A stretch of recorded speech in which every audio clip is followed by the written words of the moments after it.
You are listening to Beyond the Verse, a Star Citizen podcast. A show dedicated to Cloud Imperium games, Star Citizen, and Squadron 42. Whether you fight, explore, unite, and or trade, we bring you news, updates, interviews, reviews, and analysis. So sit back, relax, grab yourself a pour of Radegast, and join us as we go Beyond the Verse. Launch sequence activated.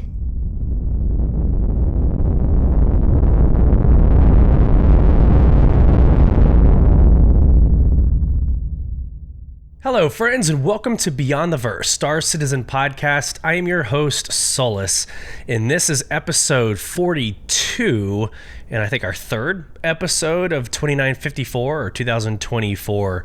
Welcome in.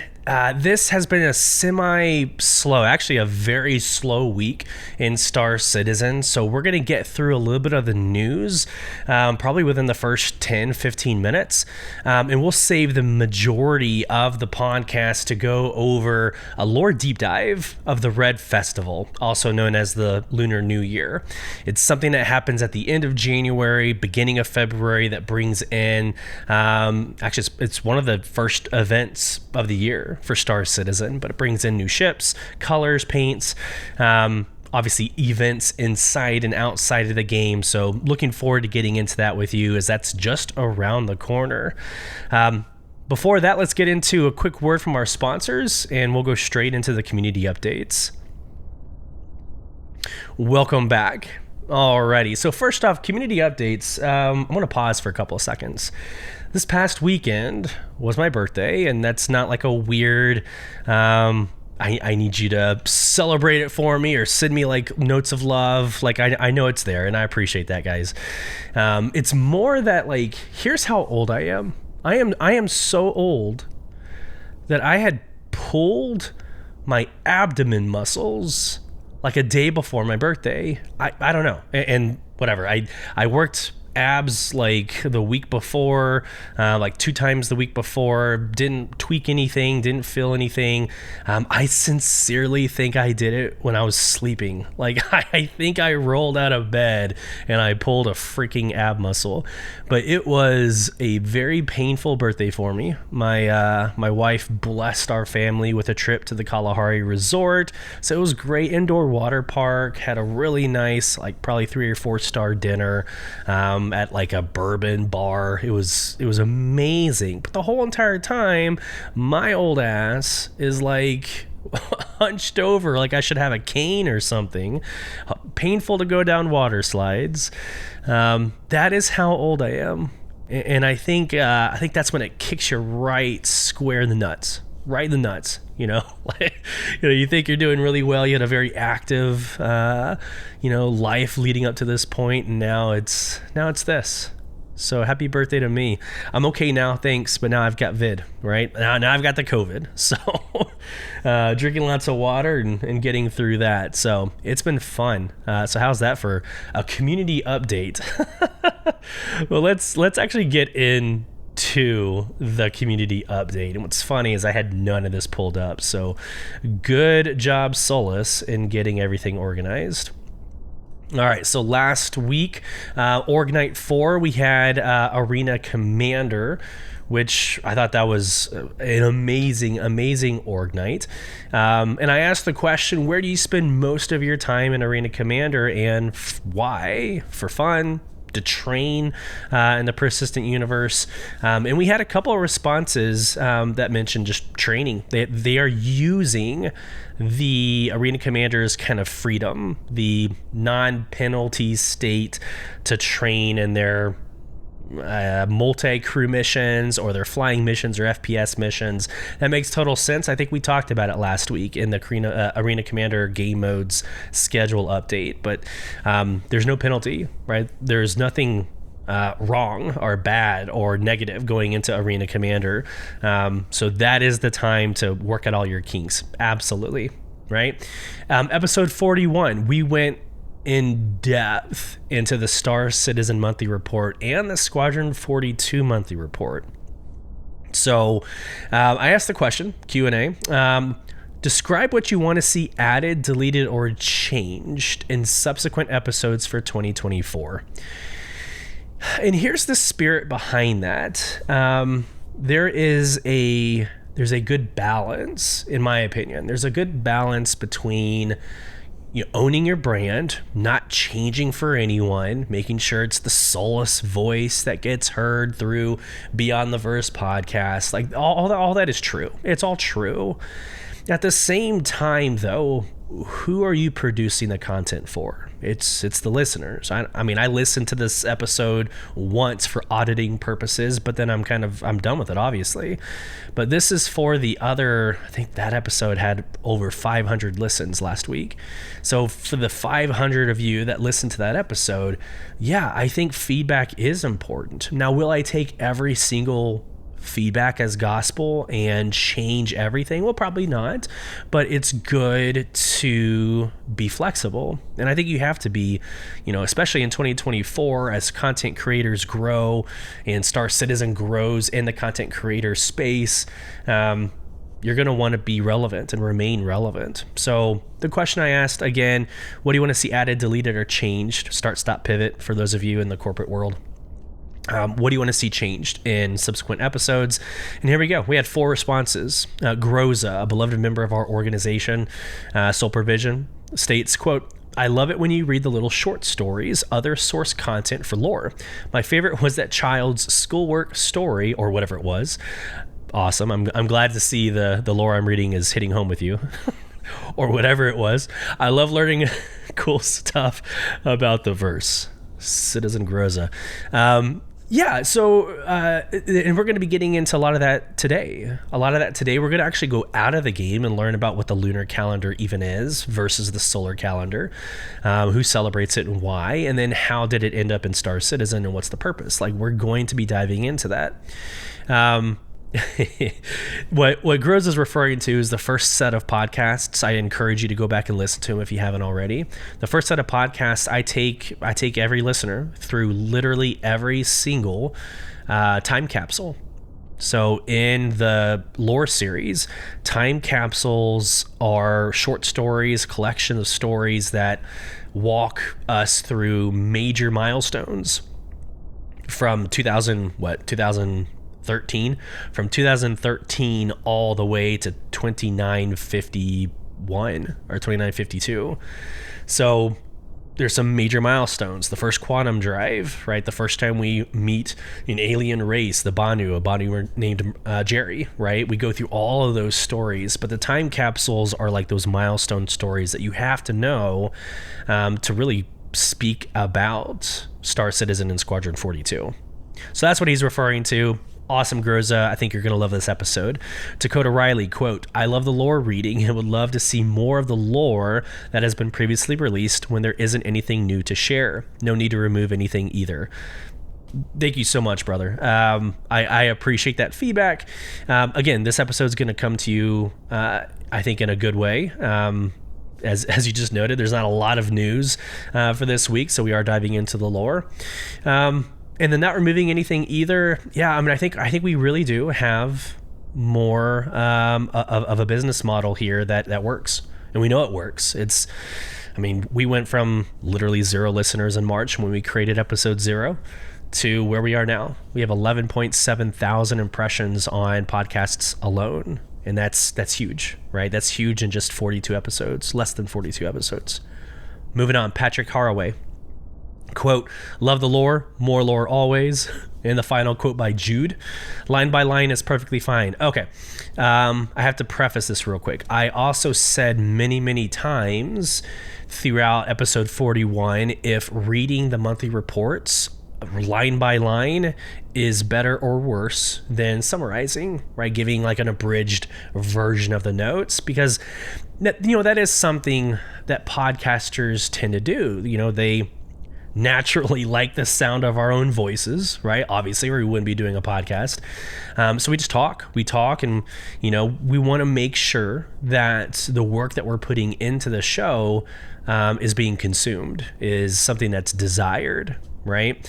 And so we read, That was one of the longest podcasts last week. It was an hour and 45 minutes because we covered 2 months worth of both Star Citizen and Squadron 42. So I asked line by line or abridged. This is what Jude is referencing. So again, quote, line by line is perfectly fine. You're doing a great job of relaying information to the fans of this game. We wouldn't be here if we didn't want some detailed information, right? LOL, awesome job. Means the world. And I do. It is interesting. I do think there's a certain consumer that listens to podcasts. I think it's different. You go on TikTok, YouTube, and you're looking at shorts. You get that dopamine hit by just swiping every 10 seconds or 30 seconds. So we create shorts. I take my podcasts and I split them. I literally slice them throughout the week and put them into TikTok for that exact purpose, for YouTube shorts for that exact purpose. So I totally get that. There are content creators, and in fact, the majority of content creators are based off of video, right? I love Space Tomato. He was on the episode, 2 episodes ago? He is the YouTube creator, morphologist, Subliminal. These are all well-known YouTube content creators. It takes a special listener, or maybe a unique or different listener, to listen to podcasts. Usually we're working older adults because we're traveling between jobs or whatever the scenario is, but we listen in our car for the most part. And so again, I do think it's a different fan base. So it's interesting to try to take a podcast and make it into like video and make it like worthwhile. That's why the impressions on a podcast mean more, though less. They mean more than impressions you get off of YouTube, right? In my opinion. So that was the Q&A. Let's go to polls. That's the question. Do you prefer monthly reports read verbatim or abridged? And literally 100% of you, there were 11 votes. So 11 votes, 100% of you said line by line. So we're going to continue mission. I mean, that is pretty indicative. That's, let's see if I had another poll. Oh, nope. That's pretty obvious that is what's desired. And so that's what we're going to be doing moving forward. Love it. We'll love it. And again, this is a good moment to remind everybody at the end of every podcast on Spotify, there is a Q&A, like where you get to actually respond and put your voice into the message. There's a poll for you to select so I can hear and see feedback. And you can also email us at contact@beyondtheversehq.com. And that is a really good way to get a conversation started because we will respond to every single one. It might be a couple seconds or it might be a whole segment of the podcast. So totally encourage you to do so. All right, let's get into this week in Star Citizen. So we'll cover this week in Star Citizen's article. There is a patch 322 update that discusses Siege of Orison, which internally for our organization's sole provision is important because we've been wanting to do that for the longest time now. So we'll read that quickly. There was an In Case You Missed It event that we're actually going to go through. We're going to go through and I'm going to respond to a little bit of it and my opinions on the F8C being available. But then we will end by getting into the lore deep dive of Red Festival, the Lunar New Year. So here we go. Let's go to this week in Star Citizen. I'm going to share my screen for those of you on YouTube. We'll read the paragraph. I'll repeat what I said about what happened this week and we'll get going. Here we go. Happy Monday, everyone. The teams are back in the studios, hard at work and tinkering to further improve your experience. In Alpha 322 Rex to Riches, which is currently our live servers. We look forward to getting some fixes and quality of life updates in your hands shortly. With the continuous improvements and updates to Arena Commander, we published a one-stop shop for all your experimental modes information needs last week, where you'll find, for example, the descriptions of the different experimental modes, achievements that can be unlocked, as well as the requirements needed to earn them. This new comm link will also serve as the primary platform for our regular experimental modes rotation schedule updates, so don't forget to bookmark it to stay in the loop. Mark your calendars for this Thursday, which was yesterday, as every new ship released in 2023 will be available for a limited time for those who missed the releases or didn't have a chance to pick them up. You know, just in case you missed it. Break. So That's a little misleading. It's not every new ship released in 2023. It's also concept. You can get the Storm Alpha, right? The missile launcher. You can get the Zeuses. Like, those are all available. And we're going to cover that here in a second. But it's not just the ships that released that are flyable, but also the concept ships. Back to the article. This Saturday, we will see the return of the biggest community-driven racing event in the verse, where hundreds of players compete in 3 divisions, buggy, truck, and hoverbike, over a distance of 510 kilometers. That's right, citizens, the filthiest race in the verse, the Daymar Rally, is back. This highly anticipated annual event is a spectacular showcase of skills and thrills, but don't expect a clean fight to the finish line, as this is a weapons-free race and contestants have a license to kill. Well, that's fun. That's fun. All right, now let's see what's going on this week. Wednesday, it's 2 days ago, they reposted Squadron 42's monthly report on the comms link. I still to this day don't really understand why they release Star Citizen's monthly report directly to the comm link last week. Cool. But they sent the Squadron 42 in an email.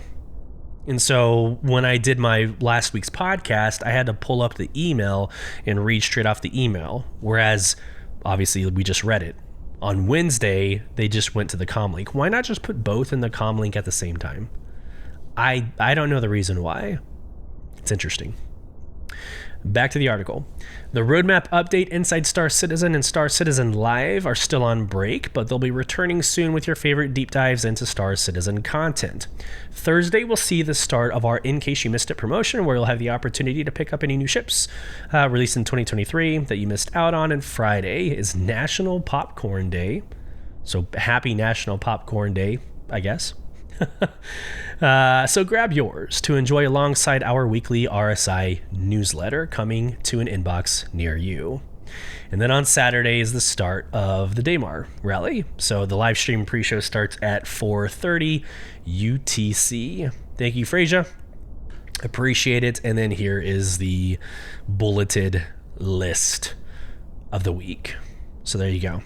Again, a very, very light week, especially considering Wednesday's Squadron 42 monthly report we covered last week. So we really only have 2 things to discuss. And we're going to get into the first one right now with the Star Citizen Alpha 322 EPTU 9024200 patch note. Good God. I don't know if any of that matters on podcast. There's a crap load of numbers. There's an update for the EPTU. Alrighty. So if you are, all right, I think this is good. So here's my stance. My stance on the PTU, if you're, an active listener, or, you patron, with us at Beyond the Verse, my stance on the PTU is a little off. Like we're already playing an alpha. This PTU feels like an alpha to the alpha, but I understand producing wise why you'd want like a test universe and then the actual live universe. But that is what a live game looks like, right? You have your live servers while things are getting worked on the back end on a different server. And then you've got like server alpha and server bravo, or engine alpha, engine bravo. And so you work on bravo while alpha's live, and then you switch them. So then bravo goes live and you're working on alpha, right? And that's kind of how live operations works, at least for some studios, right? So this, it's weird to me. Like, we are in a live game, but we're still stuck on this alpha title. So I have a hard time with the PTU. It's like, look, we're either live or we're not. And if we're in alpha, why have a test to a test to a test? Why? Anyways, so I don't spend a lot of time in the PTU, but I think these patch notes are very important to us because it's what they're working on. It's what we're about to see come to the PU, right? So right now the testing focus is stability. Thank God, because last night's org night was horrendous with 30Ks and enemy not showing up. And it was bad. I'll let you listen to the Org Night 5. You can go listen to that podcast, bonus episode, go enjoy. But stability needs work on, yes.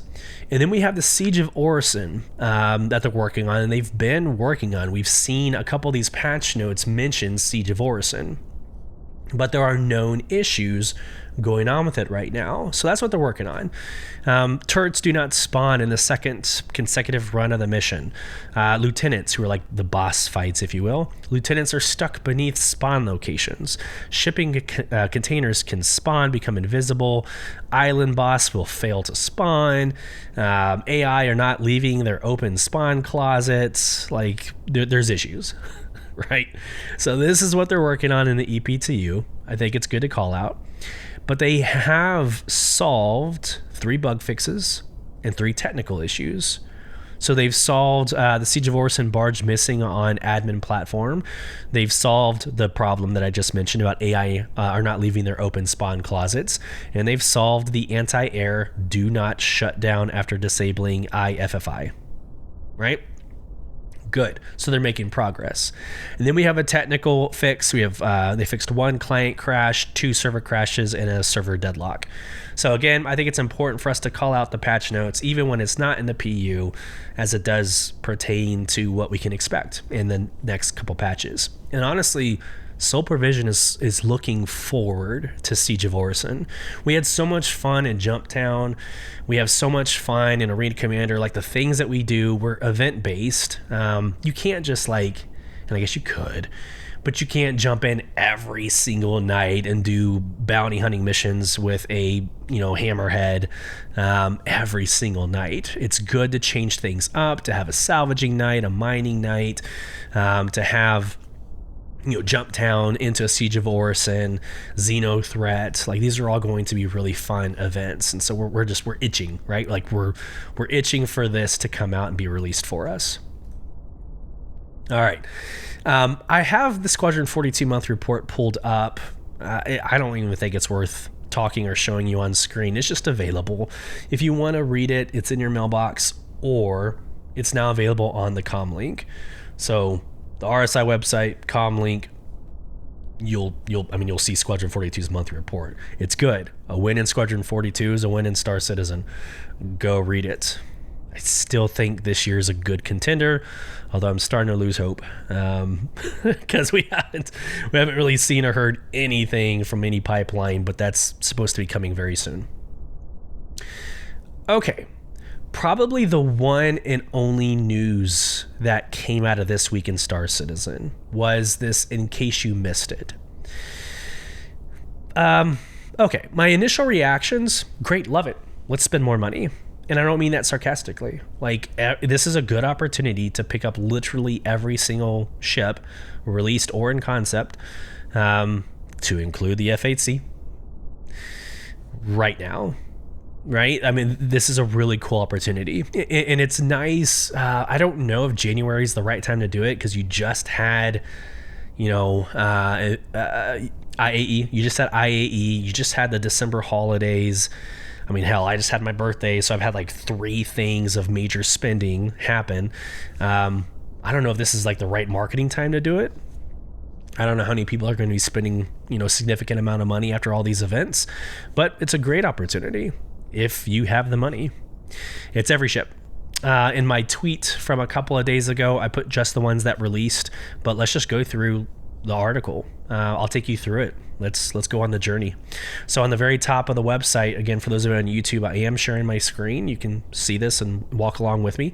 If you're on podcast, the very top has categories. You can literally click on categories and it'll list out combat, industry, venturing beyond, which is exploration, and performance and luxury.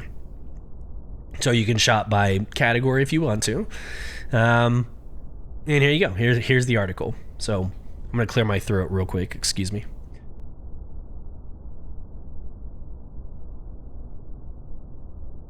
I think I'm doing halfway decent considering I got COVID. So, all right. In case you missed it, welcome back, intrepid traveler. It is a new year brimming with new adventures, new discoveries, and new opportunities.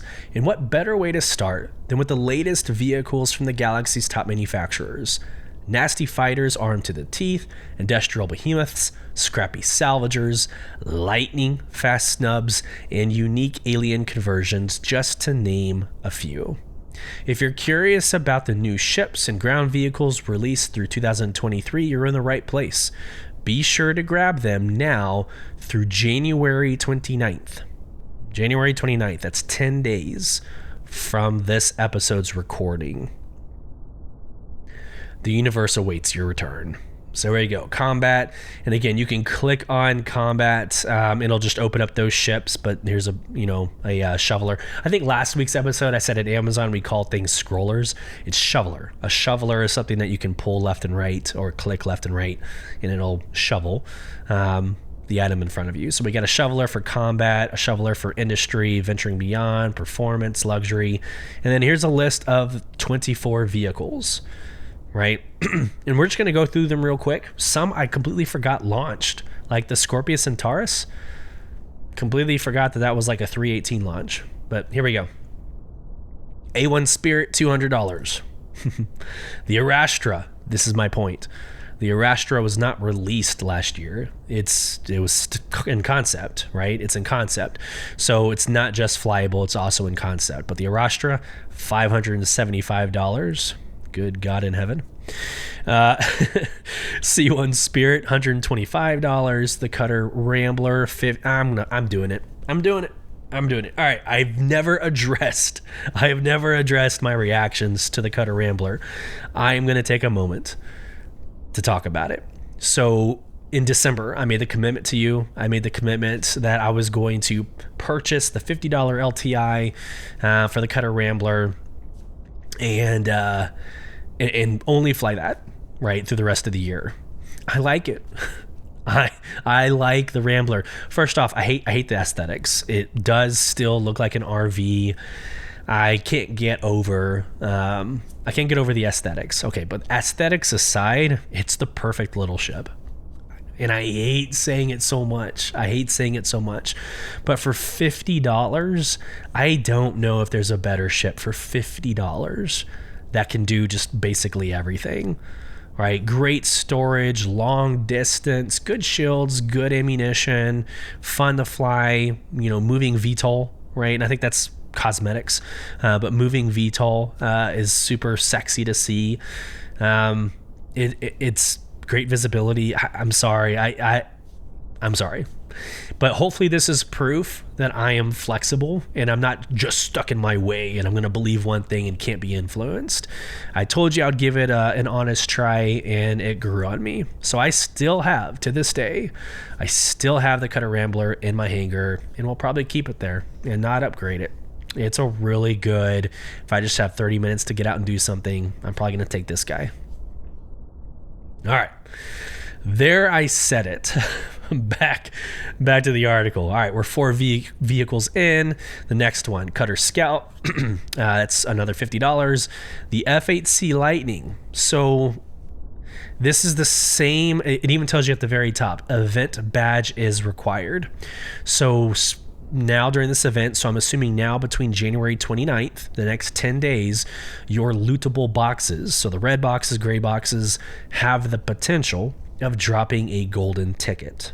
Now again, I found mine, and I think it's back in like October, September, August. It was like that late Q3, or I guess Q3. But anyways, I found mine at the beginning of a Merc mission in a bunker. I literally went down an elevator, and before the action started, there was a red box off to my left. I checked it, found the gold ticket, good to go. So I mean, they can literally be found anywhere. Just check every single box. And right now, the easiest missions are the Merc missions because the enemy are stuck in elevators. At least my experience. They're all stuck in elevators. So you can literally run in there, check every box, and then start firing and get your mission worth. So, but the F8C Lightning is available at $300. Not to open up that can of worms again.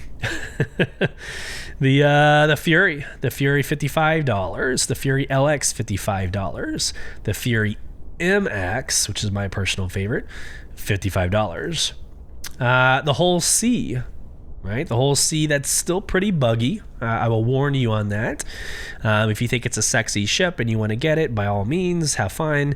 But right now, there's just a lot of issues with it landing, getting the cargo boxes on it. Unfortunately, it's kind of faulty right now. But that's $500. RSI Links is the next one at $60. SRV at $165. I still need to fly that. I'm getting a lot of feedback from my organization that this is a fun game loop. I actually haven't done it yet. I haven't done anything with the SRV, so I need to at least melt something to play with it, and then melt with it, and then melt it after this little season is over. But all right, moving on. The Santok Yai, $240. More intel from the organization. Like right now, the best way to get the Santok Yai is to buy the LTI, the lifetime insurance Cutter Rambler, and then ship upgrade to the Santok Yai. And that's how you get your Santok Yai, best value, lifetime insurance. Go for it. And I think as I'm talking, COVID's hitting in. So this is fun. A lot of fun. All right, here's the Scorpius and Terrace, $230. The Storm, $90. The Storm Alpha, $100. The Sulin, $70. And again, as much as I love the cosmetics of this ship, flying it's annoying, right? Like the way it X's out, or I guess Y's out, the way it Y's out, it blocks most of my screen, from third person. So it's just hard to fly in tight spaces and navigating. So that's my thing with it. My own hang up. Vulture, $175. X1, $45. X1 Force, $55. X1 Velocity, $50. The Zeus Mark II. Here we go. Zeus vehicles. This is your chance to get the Zeus before they go live. The Zeus Mark II CL is $150. Zeus Mark II ES is $150. And then the Zeus Mark II MR. That's your kind of Scorpius and Terrace version, if you will. It's got the dampeners and everything. $190. And that's it. Those are your vehicles that are live. And so again, just to recap, you have 24 vehicles that you can purchase from 2023, some flyable, some in concept, and you have until January 29th in order to do so. And you could literally stop listening to this podcast now, and that's the notes. That's the notes from week 3 in Star Citizen. But you're not going to leave yet, are you? Because you're interested. I know you are. You're interested in the Red Festival. And so I'm going to start from outside of the game, and I'm going to work our way into the game. I've gathered a couple of articles together. Yes, unfortunately, one is Wikipedia, which, whatever. I mean, it's not a credible source, but I've checked the information in it, and it is true. It is valid. But we're going to go through kind of like what the lunar calendar is, what the solar calendar is, and work our way into the lore of Star Citizen and what this all means. I'm going to take a second to clear my throat, and then we will get into the lore deep dive. Thanks for coming with me along this ride. Let's go.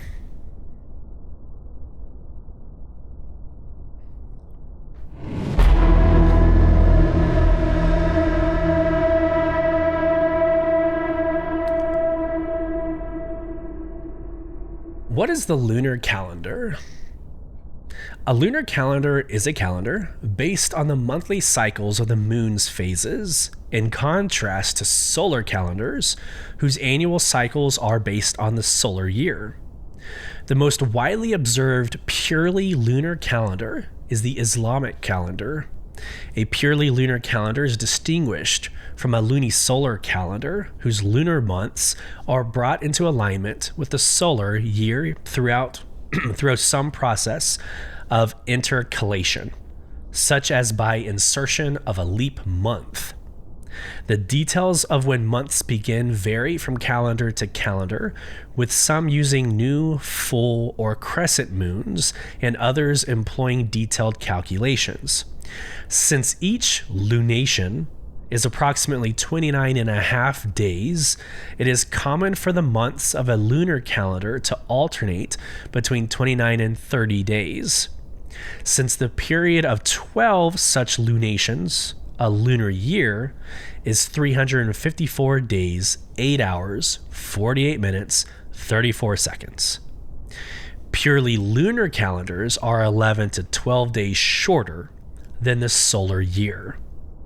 In purely lunar calendars, which do not make use of intercalation, the lunar months cycle through all the seasons of solar year over the course of a 33 to 34 lunar year cycle. Okay. All that means is that just like the way I say majority, that's very insulting. We'll just say like the United States, right? Just for Americans listening to this podcast, the majority of us look at a year being 365 days, but it's not.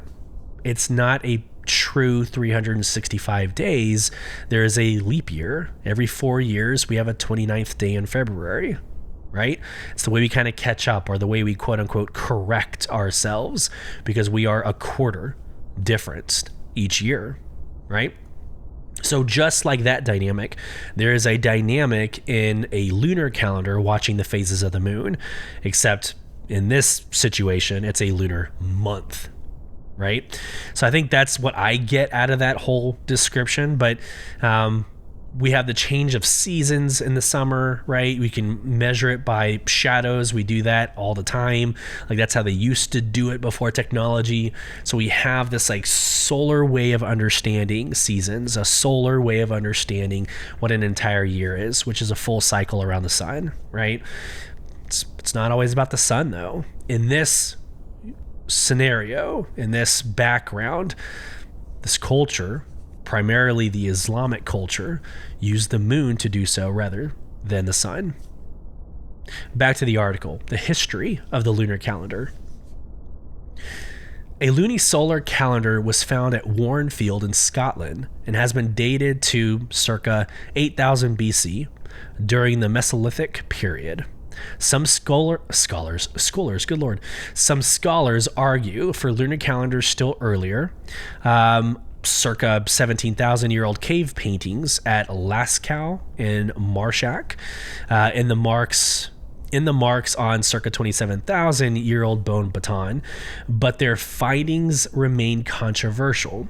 Scholars have argued that ancient hunters conducted regular astronomical observations of the moon back in the Upper Paleolithic. Samuel L. Macy dates the earliest uses of the moon as a time measuring device back to 28,000 to 30,000 years ago.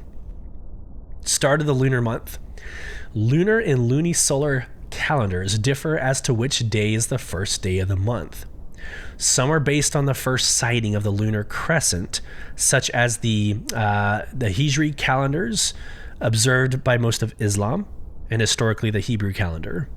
In some lunisolar calendars, such as the Chinese calendar, the first day of a month is the day when an astronomical new moon occurs in a particular time zone. In others, such as some Hindu calendars, each month begins on the day after the full moon. So it's very interesting that cultures have different time frames of when to say a new month is. It's awesome, in my opinion. Length of the lunar month. The length of each lunar cycle varies slightly from the average value. In addition, observations are subject to uncertainty in weather conditions. Thus, to minimize uncertainty, there have been attempts to create fixed mathematical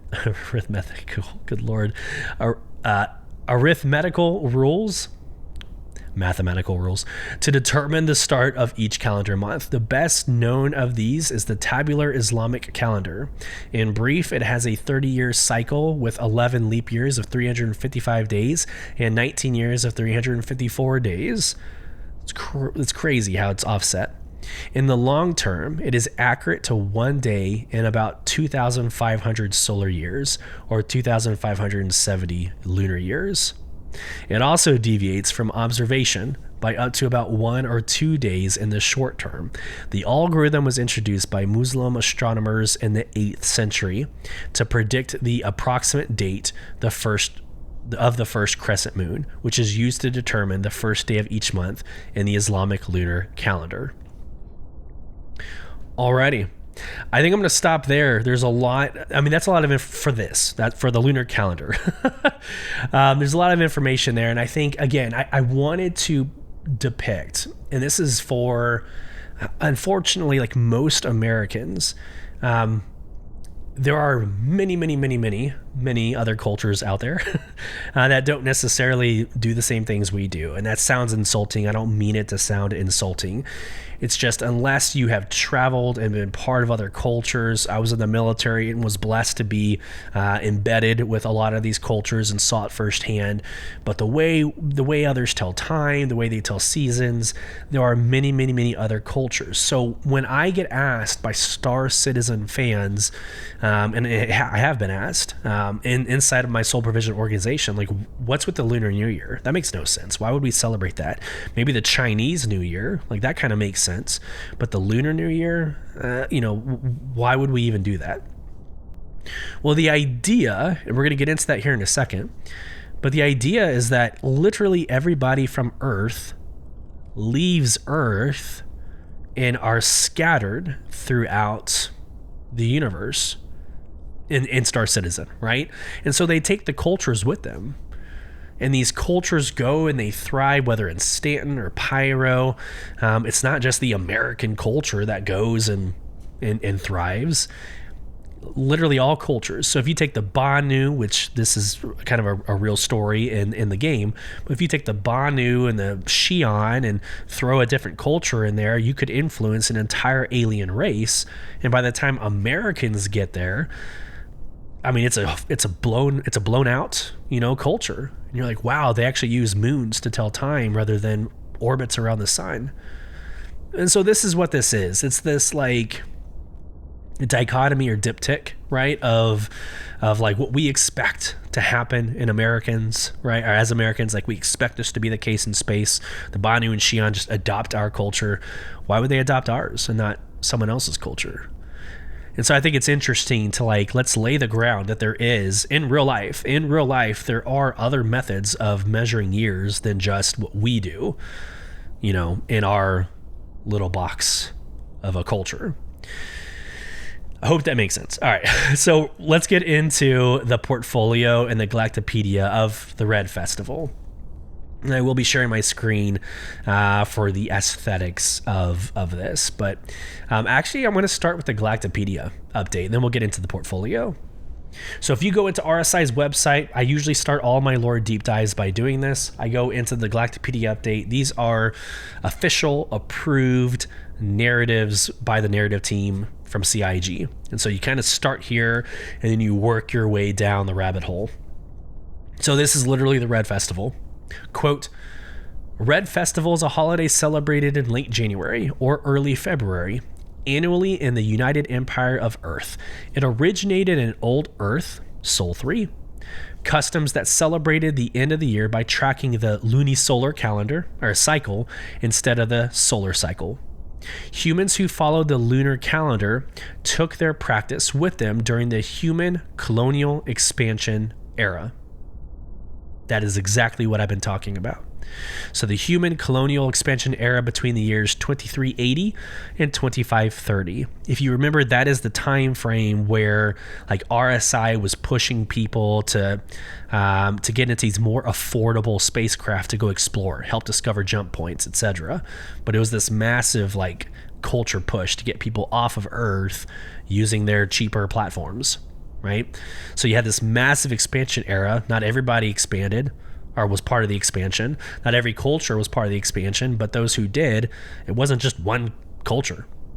It was many cultures. Back to the article. Often cementing the Red Festival as a tradition as early as the date of a colony's foundation. Today, the festival is celebrated by wearing colors that symbolize good fortune, such as red and gold, eating long foods such as dyed red noodles or callisk tentacles, in the exchange of gilded red envelopes containing good luck tokens or credits. Recently, instead of handing the envelope directly to a recipient, givers will hide the envelopes for those deemed in need by fate to discover.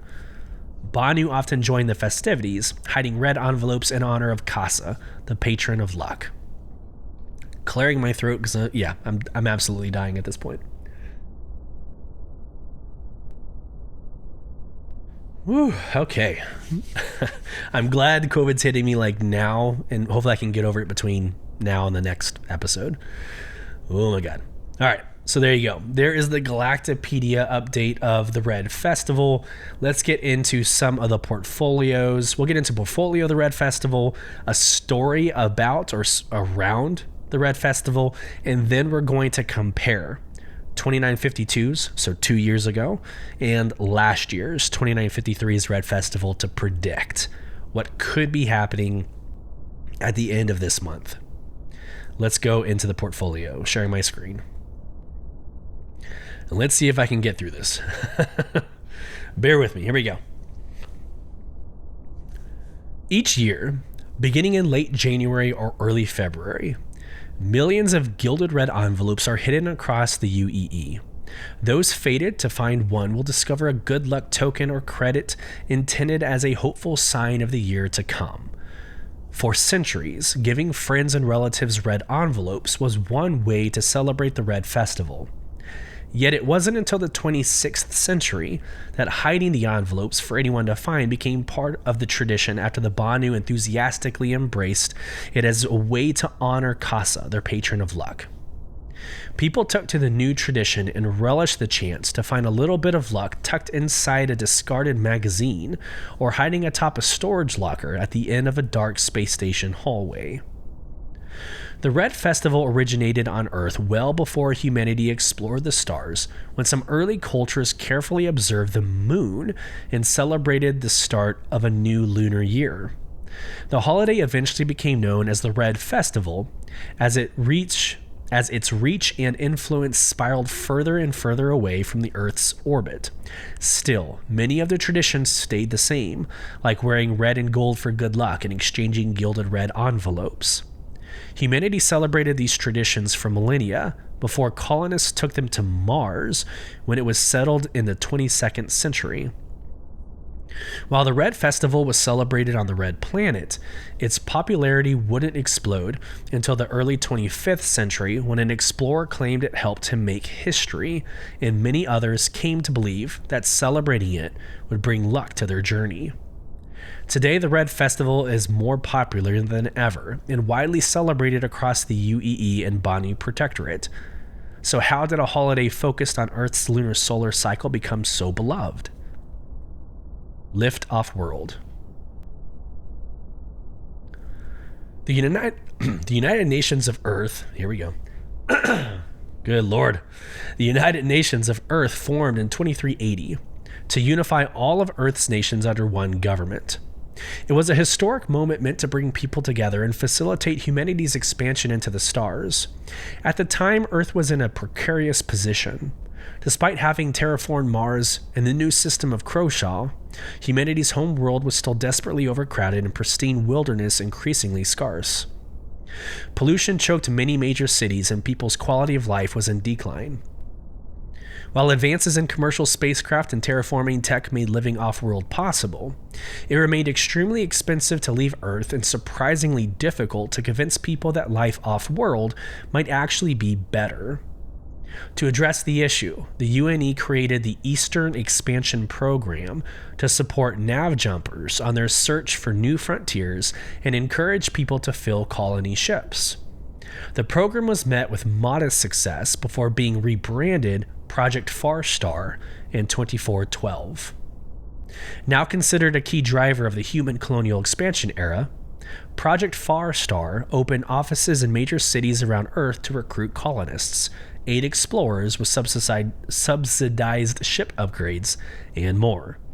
In late 2429, Wendell Dops visited the Project Farstar office in Shanghai and submitted an application to purchase a discounted jump drive. The application was approved and Dops received the component in mid-January of 2430. He rushed to install it when meticulously cleaned his ship so it'd be spotless when the Red Festival began on January 25th. According to legend, Wendell Dops spent the next 2 weeks celebrating the Red Festival with his family and reconsidering whether or not to leave them. On the final day of the festival, his family attended a lantern festival where Dops helped his daughter with a particularly difficult riddle. The two spent hours taking in the impressive lanterns and talking through solutions when the answer suddenly struck him. Dops looked up and saw a solitary lit red lantern rising through the sky, away from everything else, off on its own. Convinced it was a sign, he noted its course. He then said goodbye to his family, raced to his ship, and flew in the direction the red lantern was headed. Days later, Dops discovered the jump from Sol to Davian, upending contemporary scientific thinking that predicted no additional jump point existed in the Sol system. The spread of the Red Festival. Today, many people wonder if Wendell Dops' story about the Red Lantern might have been embellished. They point to numerous voyages Dops took into that sector of Sol before receiving his jump drive. On those trips, he tested and refined new scanning techniques that, after his discovery of Davian, other explorers adopted and inventors integrated into more advanced jump scanning technology. His success inspired others to try their luck launching on the final day of that year's Red Festival. The practice became so commonplace that several landing zones were forced to place a cap on launches on that day to reduce congestion. They eventually instituted a lottery system to award launch slots after an investigation by the UNE revealed that some landing zone officials were selling slots to the highest bidder. Shanghai also became considered a lucky place to launch. People traveled from across the world to leave from that landing zone specifically, and many of them celebrated the Red Festival. For decades, the Project Far Star office in Shanghai recruited and helped send more colonists to live off-world than any other. The colonists' eagerness to go, combined with their comms about what life was really like on these new worlds, convinced millions more to follow. They did, and brought the traditions of the Red Festival with them. In the 25th century, one of the biggest off-Earth celebrations of the Red Festival occurred in Davian, where in 2438, humanity first encountered the Banu. Since then, Banu traders became a staple of the system and knew to stock their merchantmans. We need the merchantmans released. They stocked their merchantmans with red lanterns, red items, and gilded envelopes around the Red Festival. While no one knows exactly who hid the first envelope for someone to find, the tradition began in Davian and expanded from there. Hiding and searching for these lucky envelopes became commonplace across the empire by the early 26th century. And as the tradition grew in popularity, so did the Red Festival. All thanks in part to Wendell Dops' discovery of Davian, the millions of colonists who celebrated the Red Festival, and the Banu who adopted and evolved its traditions. There's the full story. The portfolio of the rise of the Red Festival. We were going to read Star Watch, Red Festival Feud. I am going to use my subject matter expertise and know that I can't get through it. There's no way I'm going to be able to make it through another, and that's actually a really long article, but I want to encourage you to read Star Watch, Red Festival Feud. It's just a fun narrative. It's like a role-playing narrative that happens around the Red Festival. It's a lot of fun. I wish I could get through it, y'all. I really wish I could. Out of respect of your ears, I'm gonna kind of try to like wrap this up a little bit. But let's look back at the history of this, at least as far back as 2952. So 2 years ago, 2952, the events were between January 31st and February 15th Last year, they were between January 20th and February 6th. So it's kind of hard to tell. 2 years ago, it started on a Monday, ended on a Tuesday. Last year, it started on a Friday, ended on a Monday. So there's not like a consistent day or specific week that this starts. So it could be as early as next week. It could be as early, which next week on Monday, what is that? The 22nd, or it could be as early as, or as late as the 29th, the week of the 29th. So can't really make any predictions there. But what I wanted to do, and let's see if I can at least get through this, I wanted to show you all the pages of 2022's Red Festival and then 2023's Red Festival. So here we go.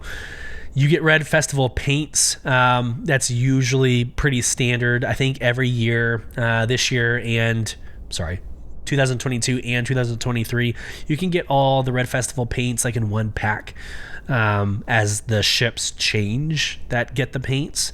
But you can get all the paints in one. And it's like a base red to match, the red. And the gold is kind of like a mustard yellow. My experience, and I could completely be way off, but the red paints that I have, it's not like a metallic gold. It is a mustard yellow. So just that's how I see it. That's how I see the paints. And I just clicked something. Whoops. All right. So here's the first page. In 2952, 2 years ago, not a lot of information. You can see the pictures of the. Let's see if I can do this. That's the arrow, right? No, what is that? Good Lord. The saber. My goodness, that was a horrible guess on my part. But it looks like the RSI Constellation series got it, and then the Aegis Saber also got it as well. And so that was basically it. It didn't really blow up until last year when we had a lot more events. And so here we are. This is last year's page. I'll just go through this real quick. Okay. Red envelopes are appearing around each of Stanton's major hubs in various corners of the verse. Hunt them down and sell them at kiosks to ensure. So just like in Luminalia, finding little presents. So instead of presents, you're finding red envelopes. There you go.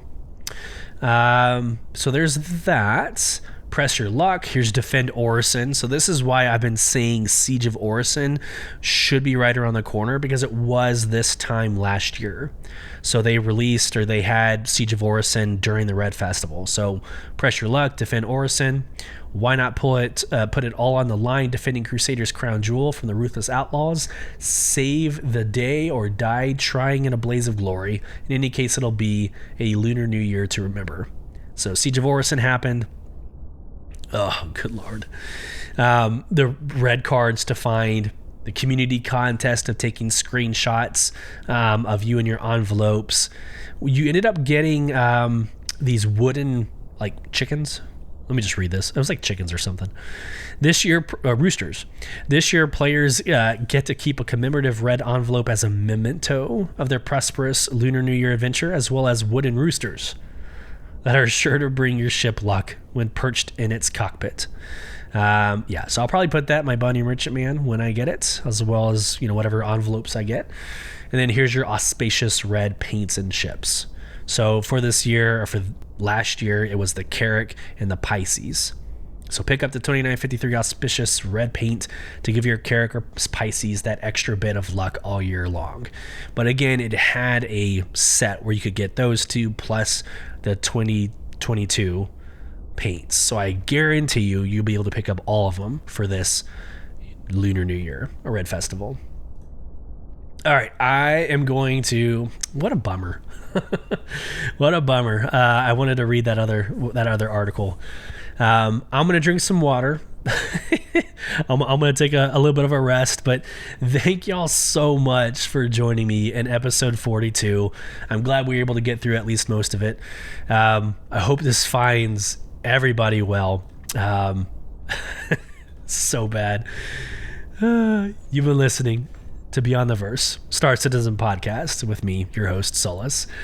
You can get involved in the conversation with your questions, comments, concerns, even your emotional outbursts by emailing us at contact@beyondtheversehq.com or interacting with our Spotify Q&A or polls at the end of each episode over on Spotify.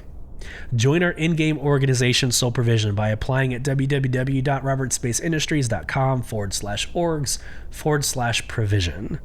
Watch our video replays over at YouTube at /@BTV_cast and follow the conversation on any socials at /BTV_cast. Once again, thank you for joining us and listening to this episode.